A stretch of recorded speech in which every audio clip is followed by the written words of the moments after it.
Have you ever struggled to make ends meet as you supersize and grow your business? For me, with my vision, this is like nearly impossible.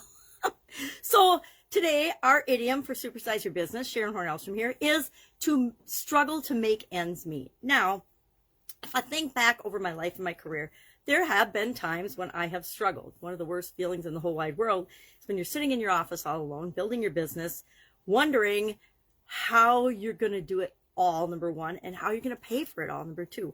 Usually during times of growth, which are supposedly positive, great, good times for us in our businesses when we're supersizing and growing them, that's when we find that we're short of the funds or the resources that we need to support that growth. Sometimes sales will support that growth, but sometimes we need things like, especially in manufacturing, raw materials and goods and services and more people to produce the products and services that we're providing. So it can be a balancing act and a challenge to make those ends meet. Now, this is one of those expressions that's been around for hundreds and hundreds of years, and they're not crystal clear on where it came from. Remember, we've only had the internet for a couple of decades, so information has been spotty with respect to some of these idioms, what they mean and where they come from. Well, they believe it came from the fabric or the clothing industry when pieces of fabric had to meet. You had to meet the fabric and then sew it together to create a garment, but they're not especially sure. They know that it showed up in English in 1662 in the history of, I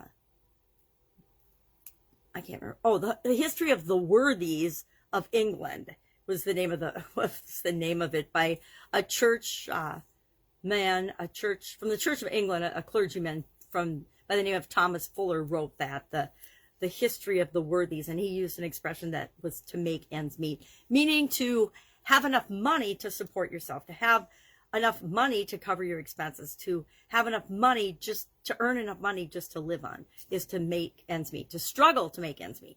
To make ends meet means you have enough. To struggle means you're challenged to make that happen time and time again.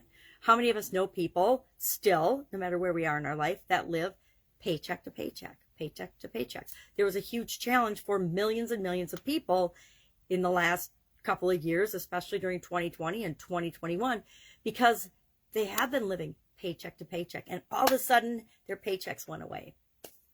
People have gotten extremely creative, I guess. So what do you do when you find those times of growth, when you find those times of shortages? Number one, we've talked about this extensively in this segment to Supersize Our Businesses. We've talked about different idioms, but you, number one, have to be willing and open to see what's really going on. Just like any other loss or struggle, people tend to get into denial. If we're in denial and we're not facing what's going on, then we're not in problem solving mode and we're not taking care of it, and we're not looking for solutions.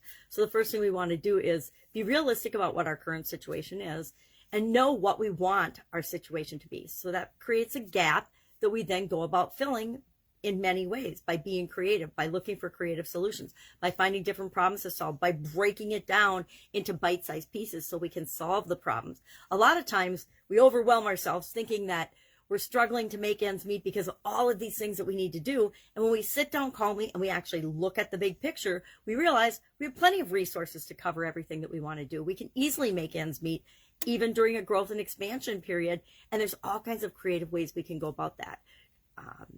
And I would love if you would share in the comments below some of the ways that you have made ends meet in the past when you've been struggling, or that you know of other business owners and other people that have found ways to make ends meet. I could list off some of the ways I've done it. You know, I've gone and I've gotten financing. I've used short-term and long-term financing. I have leveraged things that I already own. I've sold businesses. I've sold parts of businesses. I've brought in partners. I've sold off different parts of the business. I've increased production in different areas and sold things that were cash cows to supplement the revenue requirements for other aspects and other parts of the business, or for other businesses on some occasion. So there's all kinds of creative ways to do it. There's all kinds of, nowadays, there's all kinds of even more creative ways to do it with the internet. There's GoFundMe sites and all kinds of ways to generate the resources and the revenue that you need. But I want to know some of the things that you've actually done to support your business and your growth. Share in the comments below, and I will, of course, be with you tomorrow with our last money idiom for the month of November. Have an amazing day. Questions, hit me up. Otherwise, I'll be with you tomorrow. Bye.